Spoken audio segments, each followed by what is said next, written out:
With all the success you've had, do you still face, are you currently facing any fears, or are there fears about the horizon?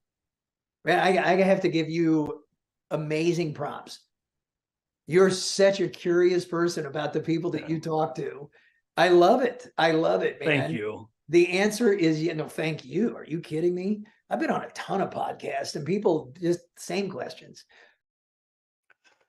Welcome to the Idea Climbing Radio Show. We're here today with Chris Brogan, New York Times bestselling author of 9 books, 10th on the way, of course, who's given over 1,000 speeches in 14 countries and counting so far. Thank you for making the time to be here, Chris. I appreciate it. I can never say no to you. I'm so happy to be here climbing some ideas. Sweet. Well, let's just get climbing then. I'd love to jump right in. One of your recent LinkedIn newsletters was talking about giving your idea handles. Before you explain that in more detail, where did that come from? What's the story there? How did you come up with it? The whole idea, and that's kind of I put it up recently, but it's something I've been talking about since I think about 2006. So it's leftovers. But I will say that the reason is I've always thought this idea is better. A lot of times we try really hard to get people to kind of come around to our way of thinking and all that. I have a totally different view. I think if you make an idea, make enough sense that someone else can take it and run with it, I think that's the best way to give value to an idea. Because once someone else says, this is my idea, then you've won, right? Like, I'm not in the getting credit for a cool idea department. I'm in the swaying people to follow my evil bidding. And so I want to make sure that they understand the idea and can run with it and take it on. So if they're going to run with it and take it on, where's the line drawn as far as it's your idea, other people run with it? How do you build a brand for yourself if other people are running with the ideas, or how does that intersect? You know who gets referenced a lot in the world? People with good ideas. So I think that if you have enough ideas that people, are willing to acknowledge where they got them from, then you get the credit that way. Again, it's not, I don't necessarily need someone to say my name in some interview for me to feel better about myself. But I can tell you that once you have people who are seeking interesting thoughts and seeking ways to influence their performance, and they get something from you, well, guess what else they do? They come back for more. So I'm looking for repeat customers. I'm looking for the sort of mental monthly recurring revenue of people's thoughts. Well, we'll get back into more of the pinnacle, which is what you just mentioned, where you've shared a ton of ideas. Like I said, 9 books and counting. As far as somebody that wants to be a thought leader that's in the earlier stages, how did you do that? When you weren't the person a lot of people were seeking out or had a brand. How do you get started with doing that, with not overprotecting your ideas, but at the same time letting them still be yours if other people are going to run with them a little bit? What did your early career look like? So I started out in the land of blogging in 1998, way back when they called it journaling. I started doing a video thing in 2005 on YouTube. I started my first podcast in 2005. So I was out there making media in lots of forms and formats for a long time. The only thing I came horrifically late to compared to certain people, I'm 53, other people of my age who were sort of working in the era I was in, the only thing I didn't rush to sooner was newsletters. And blogs are kind of gone. It's really, you'd be really hard pressed to point out a blog you love all the time these days. But a lot of people are subscribed to XYZ newsletter. So every time I say blog by mistake, just put newsletter in your head. What I was doing way back then, and when I started really picking up people that wanted to pay attention to me, I was sharing my wins. I was sharing my failures. I was sharing my, I don't even know. And what do you guys think? And what came of this was people reacted to my humility. People reacted to the fact that I never had to look perfect all the time. I was very often the first person to tell you, I don't think I know what I'm talking about. And then other people would kind of jump in. So I guess if I were boiling that ocean for a new person trying to start at zero, I would say produce interesting information, learn brevity, come up with ideas that other people aren't saying. The one, if I had to slap someone's hand a little, Mark, I would say the one thing I see that always just drives me nuts is when someone else creates a new channel and immediately starts quoting other people's stuff. It's It's like, I already know what Gary thinks. I already know what this other person thinks. I don't need another Mel Robbins. I've got the best one. Her name's Mel Robbins. Like, come up with something new and interesting by going out and trying ideas from places that other people aren't looking under the rocks. That might be better for all of us. Go into a little bit more detail. You said it a couple times or a few times. Interesting content, interesting ideas. What makes content interesting? To me, it's if it's actionable to somebody beyond, the person having the conversation, meaning like, I don't know how many times I've paid attention to someone who is like a renowned expert on something, wherein which what they feed is information I can't do anything with. Like, let me show you how to fine tune a rocket. It's interesting, but it's not like I finish that, piece of content and go, I can't wait to go figure out how to fine tune a rocket now. Like, it has to connect with me. So what I consider interesting, is there a story I haven't heard a certain way? Is there a turn of phrase I haven't heard a certain way? And is there anything actionable I can do with it? Because to me, you're either in the information or the entertainment business. But as you know, if we're not making entertaining information, we're in a pretty quiet sector of the universe, right? Oh, I mean, without a doubt. And another thing with people getting started with whatever kind of content, we'll dig into that a little bit more, and creating handles. As far as, could you speak to imposter syndrome? Because I know I've had it years ago, and I know some people say, well, I'm too new to this. Why would people listen to me? Did you ever face imposter syndrome, and or what do you tell people who think that they're facing it? Okay, so I have to sort of unpack a bunch of things really quick before I answer that question, because what I will say is, no, I don't have imposter syndrome. The reason I say I have to unpack a few things is, if you knew even a little bit about me, you'd be like, that's ridiculous.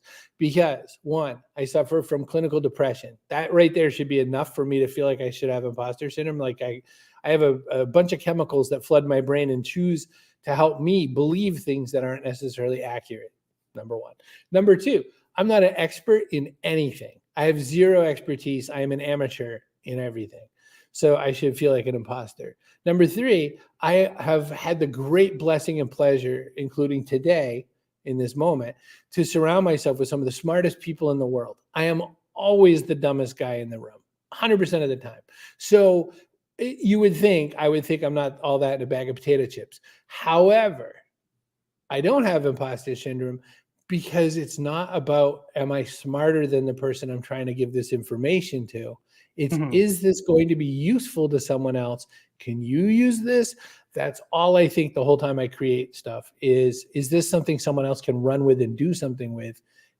And that way, it doesn't matter if I'm good or bad. I'll tell you one more sidebar, and then you can follow up. I've given over 1,000 speeches all over the world. You gave me that great intro. 100% of the time, right before I go on stage, anywhere on the earth, ladies and gentlemen, Chris Brogan, as I'm walking up those stairs, the voice in my head whooshes in and says, you're a failure, you're a fraud, you're terrible, you're no good at what you do. They're going to figure it out. This is the day. Today's the day you bomb. And I go, douche. And I started saying whatever my speech is going to be through that noise. I don't know why, don't know where it comes from. I'm generally not thinking those thoughts. Every speech I've ever given, that's the thought that hits my head. So if I listened to that voice in my head, you wouldn't know my name. How do you get over the voice in your head? What do you do between walking up the stairs and getting on stage? Try not to trip. And then when I finally get my feet both on the stage and I don't think I'm going to fall through any part of the stage, the very next thought I have is, thank you, voice in my head. Not sure what that's about, but thanks for telling me. And then I try to remember everything I said I was going to say in my speech. I walk right over it. There's a book called Self-Confidence by Dr. Matthew McKay. It's a very old book. It's very dry too. It's yucky, but I read it. It was like a medicine. I had to take it. And in it, he says there's a voice inside of all of us called the inner critic. And the inner critic exists, as best as anyone can tell. It exists to do one thing: protect us from things it worries that we're going to feel bad about later. The thing is, the inner critic has no dashboard. It has no measurement. It has no real sense of the outside world. So all it does is say, you failed a few times in your past. I just don't want you to have to feel that again. And so it just pre-presumes everything you're going to do is failure. And the best anyone's come up with for how to to work with that voice is just to thank it. You can't be mean. You can't be a jerk about it. You just got to be like, thanks, inner critic. Appreciate that feedback. And then you just keep going. Well, you mentioned something that's near and dear to me. I love to be the dumbest guy in the room, and I have for a long time. What advice do you have for the people to say, okay, that makes sense. I do want to surround myself with smarter people, whether it's holding conversations with them, presenting yourself in person or virtually. As far as being the dumbest guy in the room, what advice do you have for people that say, I want to do that too, but I don't want to just be dumb alone in a corner? As your little audio clip, your video clip there said, if you're curious, people love a curious person. And this is so important. If you can ask great questions, which is a practice thing, you have to practice. Mm-hmm. I just watched, let's say a few hundred hours of interviews with both Warren Buffett and Charlie Munger, who's passed away, about investing in stuff. Berkshire Hathaway, one of the biggest, highest valued companies in the whole wide world, hundreds of billions of dollars of value, the best investor in the history of humanity. And what I watch lately are a mix of interviews. Some of the interviews are from incredible interviewers like David Rubenstein, who is head of Carlyle Group and a great interviewer. And then I watch a bunch of really nice, well-meaning college people ask questions. And I'm like, that's what you want to ask one of the smartest investing minds in the world. That was your question. And for the dumbest guy in the room, if you have a pretty good, useful question, it doesn't have to be a brilliant question, has to be a question that lets the guest do their best work. That's how you get invited to more places. Mark, I will tell you, people think I am smart because they remember a great conversation with me. All they did is tell me all the things they think. Dissect that a little more. What makes a great question? This is awesome. A great question. So first off, I really, and I'm not saying this because I'm a guest on your show. Yeah. I really like how you ask questions. I think you do a fine job of it. I think you do a very powerful thing of listening in the moment. One of my favorite interviews to talk about is one time this really lovely guy from, I think, Sri Lanka. He asked me questions. He had prepared his questions and he was like, what would you say are the traits that you need to run the kind of small businesses that you like to work with? I gave my answer. Every single next thing he would say is, okay. And then he would go to his next question. He just 100% just caught the answers like he was a database filling up. And, it's fine. It was, I'm sure, one of his early interviews in his life, and maybe he's a great interviewer now. But I always think about that because to me, what makes a great question is, don't let the guest talk for 300 hours. I feel like my answers are too long, so I'll get shorter.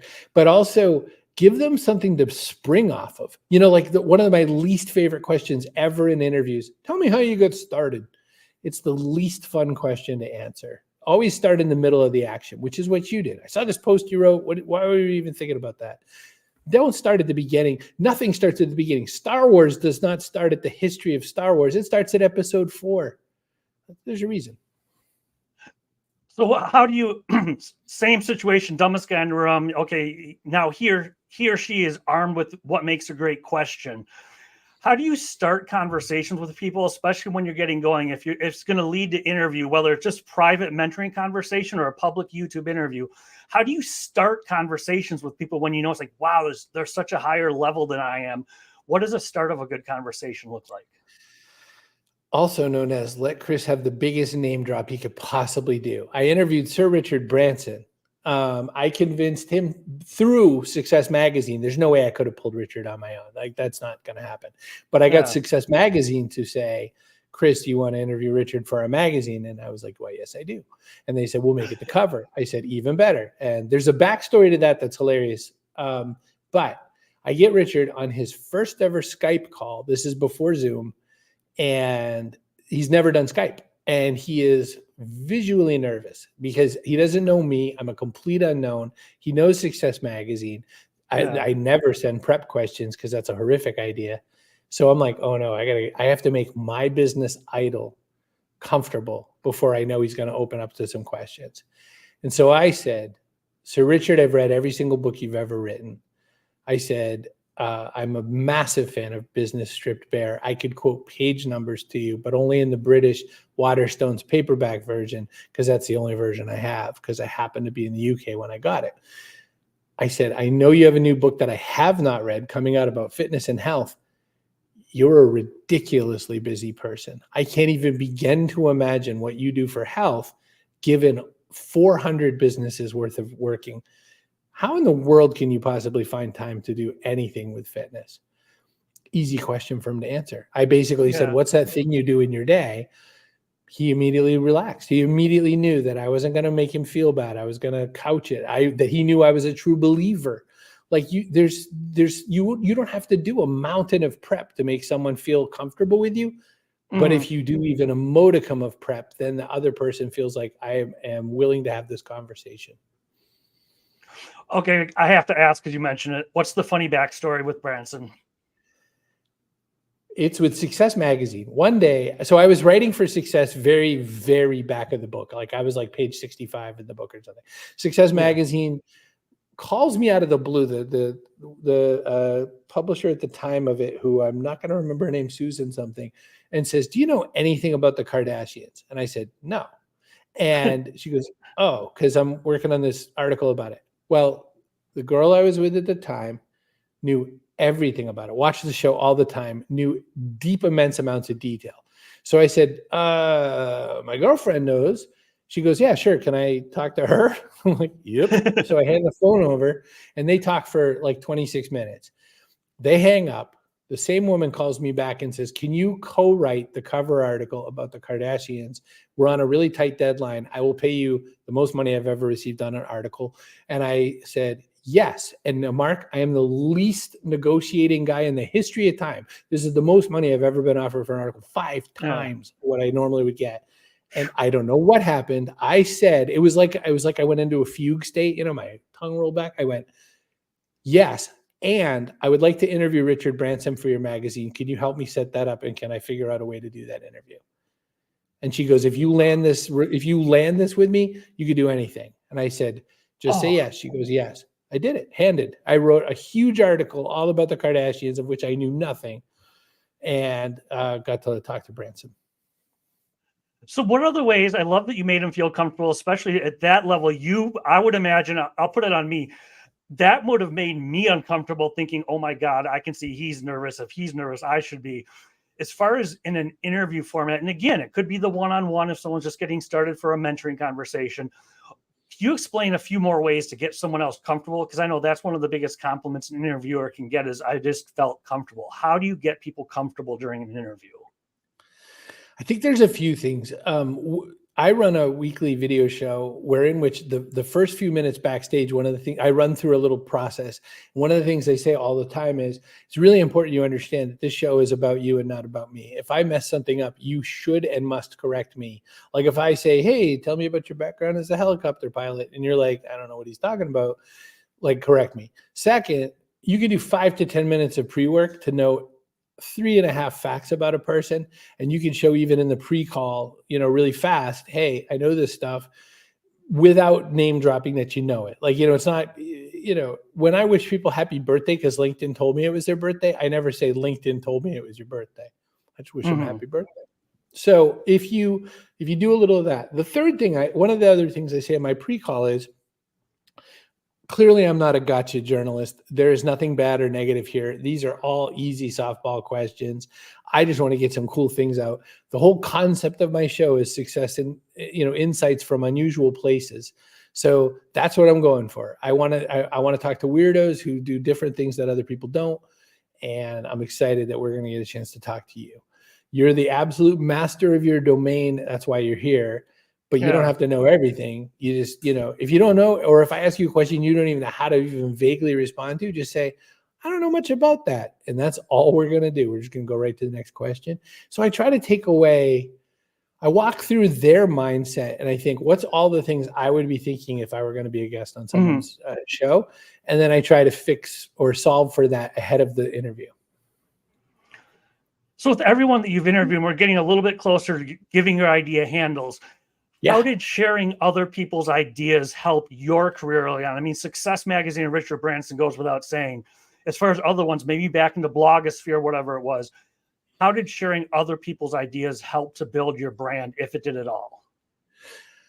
That's an interesting question, because I would say for the first many years, I mostly wrote about my ideas and myself. I just endlessly wrote about myself, because the thing we do a lot, the thing we could stand to not do as much, is a lot of times in those moments, what we do is we go out and we talk about the same person everyone's talking about. There needs never be, and I say this with all respect and friendship and love. I love Gary Vaynerchuk. We're friendly. I would say we're friends, but it wasn't like we've had a bowl of cereal together lately. But I would say that I've known him since 2005. I don't need another article from me or anybody I know about Gary. Let the world at large have him. It's fine. So go after people that nobody knows. Go after like a really cool person making cured meat or like beef jerky or something, and talk to them about their cool thing. I talked to someone who we talked to two different First Nation Native American rappers who were in their raps they used their native tongue as well as English mixed and matched. And I thought that was a really neat project.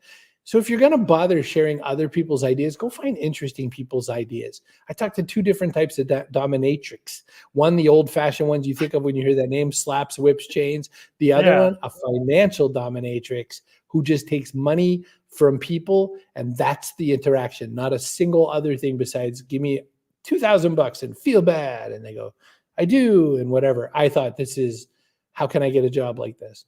So, don't go after the same old faces. Go after some people who need the spotlight, who deserve the spotlight. Find interesting up and comers. Talk to the second grade teacher and get those ideas to look interesting. That's how you can really, boost your brand as somebody doing cool stuff. So what did you do? I mean, you go out, you find these cool people somehow. If you want to share how it could just be as simple as, well, whatever was back in the day, but Google, Yahoo, whatever it might be. When you find them, how do you approach them in the right manner to keep their attention? Because even if they're doing something, they're not famous, but it's interesting, they probably have a lot of people approaching them. When you find someone, how do you go about approaching them? I name drop like a son Chris of Brogan with a bigger name.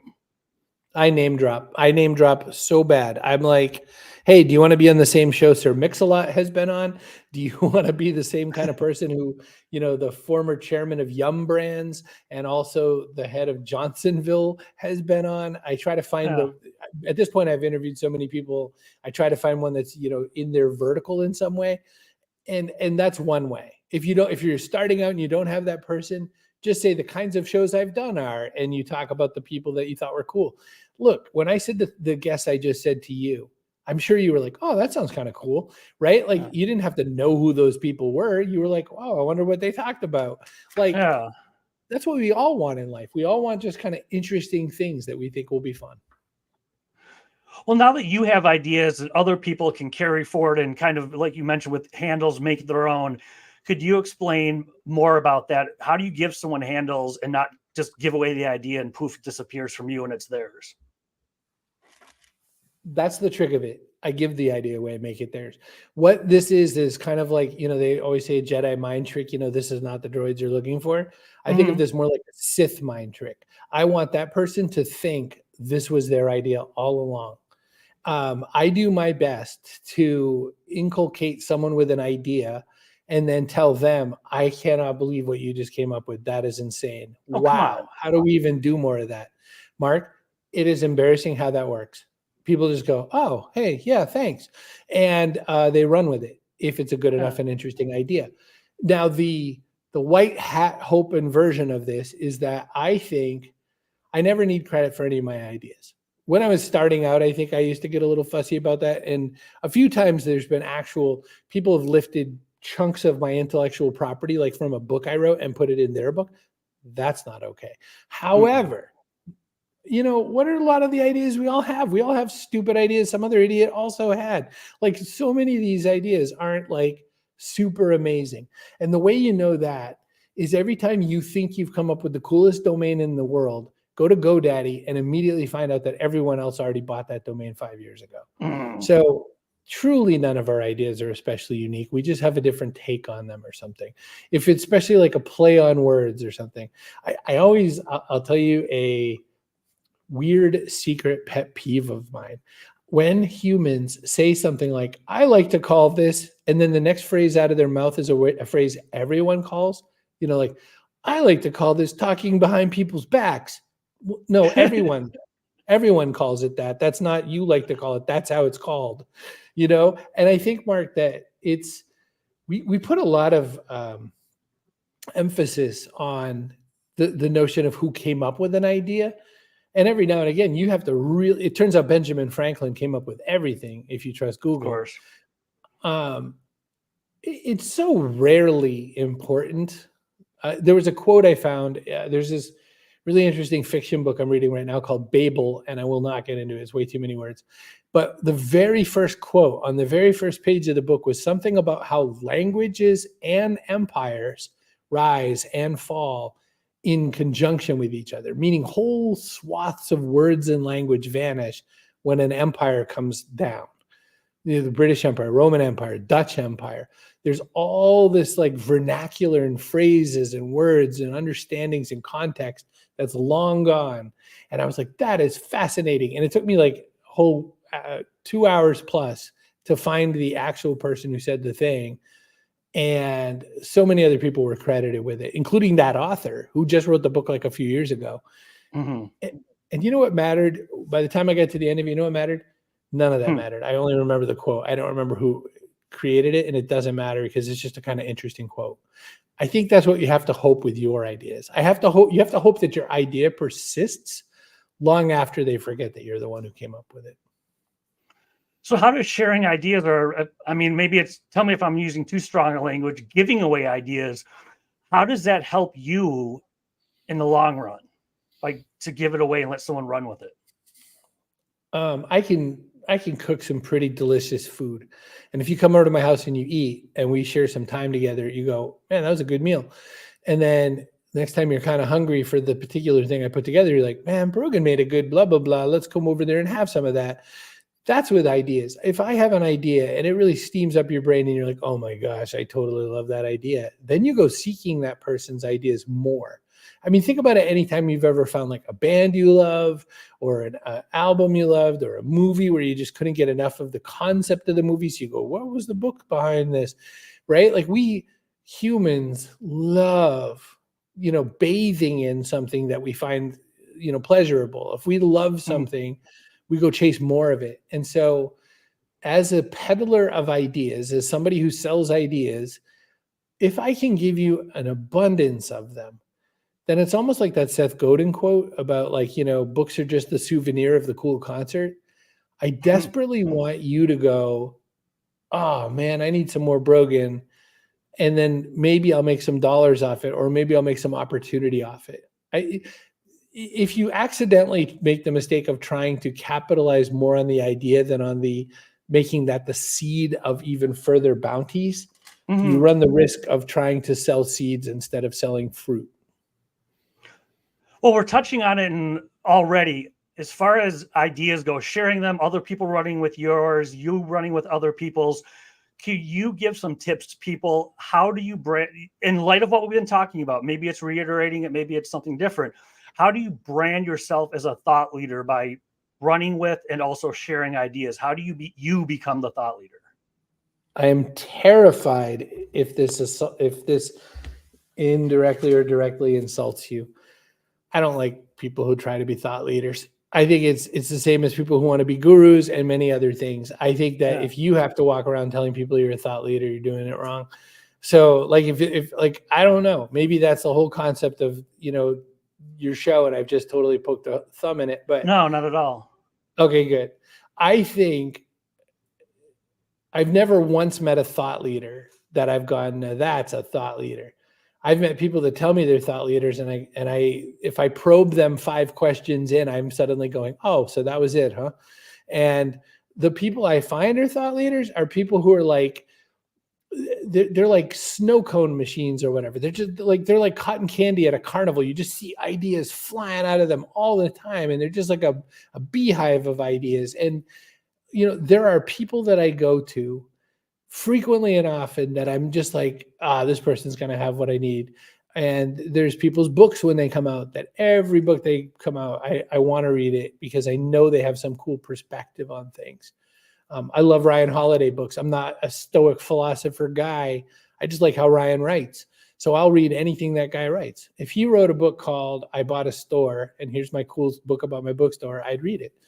I think that instead of trying to be a thought leader, I think you're on the right path by saying, if I connect the smart people to the other smart people and they remember that I was there at that thing, then that's good enough. I thrive in a room when there's other people who know that I had something to do with two of them being in the room.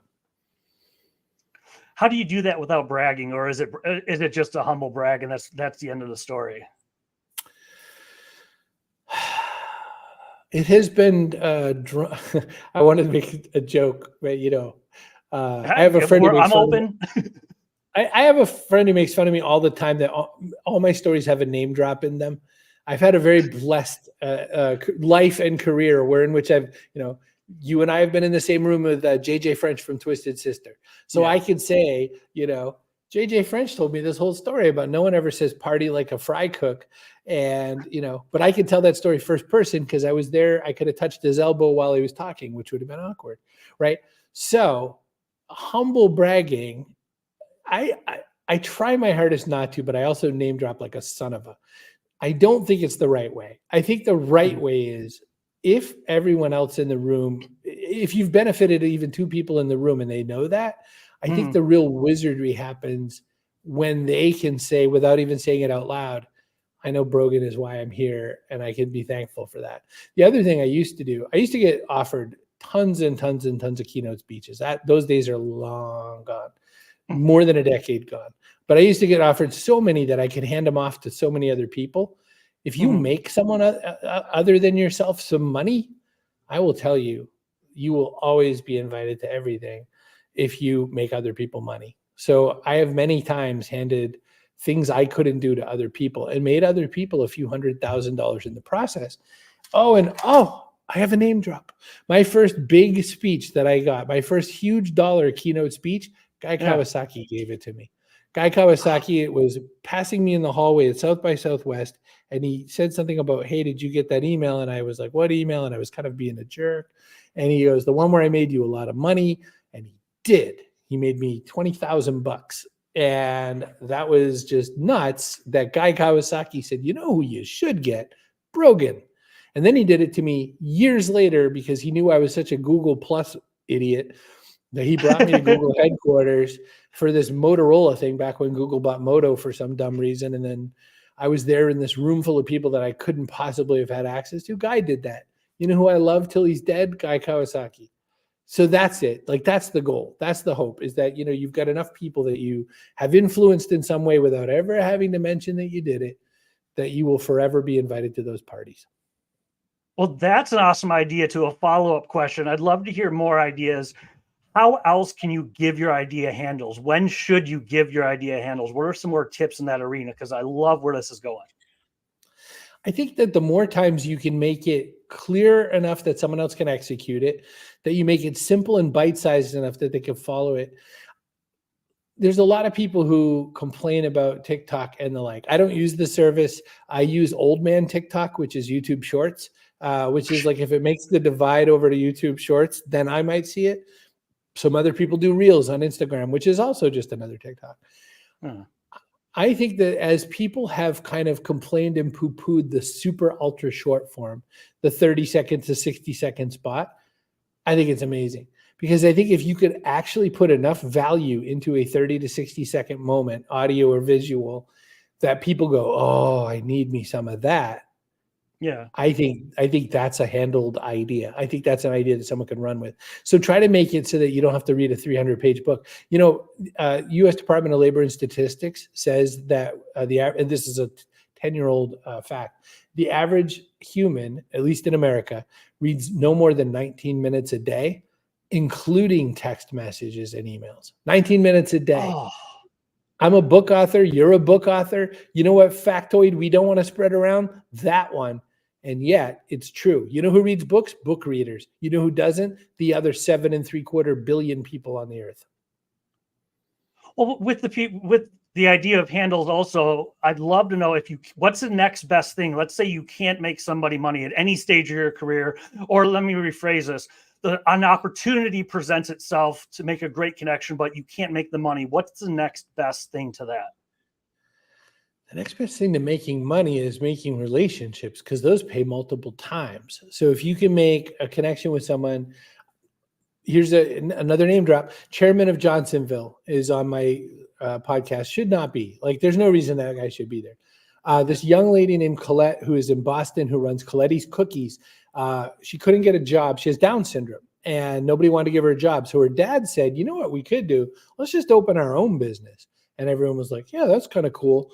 I put those two on the same show. They talked after the show. They now have a friendship, a business relationship, and everything. You know who remembers that? Maybe Colette. You know who definitely does? Johnsonville guy. That's a real win, right? Like, because next time I mention him, I message him and I go, hey, I got this cool idea. What do you think? He's going to go, that's a really nice guy. He helped me help that young lady out. I feel really good that I helped that young lady. If you can be at the elbow of every deal without needing something for yourself, you get invited to all the rooms. That Hamilton quote, Mark, I want to be in the room where it happened. You know how you get there? Yeah. Either great accomplishments, or you're the person who glues together people who accomplish great things. So tell me a little bit more about that. How do you make a good introduction? What qualifies a good introduction? What qualifies a good? Oh, okay. I have a lot of opinions on this. In the email sending version of this first, if people have listened to nothing on idea climbing besides this is the only thing I want them to take away. In an email situation, email the person individually both ways. Someone says, hey, I like talking to Brogan on that show. That was impressive, Mark. Can you give me an introduction to Mark? And I go, yeah, hang on. And I email you and I say, hey, this person just reached out of the blue. They really want to meet you. They were thrilled by the way you interviewed me. Are you open to that introduction?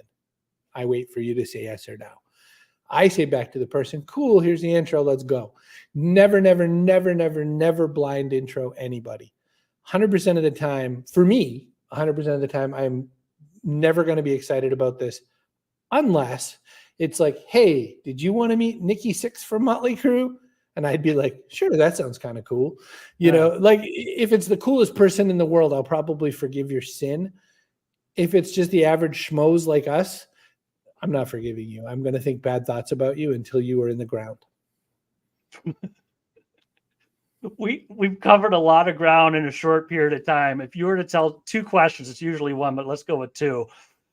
Someone that wants someone to give their idea handles to give it away. If you were to say, you know what, just get started here and do this one thing with your idea to be able to give it away, what would you tell them to do? Make it brief and easily consumable. There you go, done. Brief and easily consumable makes perfect sense. How about the other side? Someone who wants to find people with ideas that they can take the handles of and run with them. What would you tell them?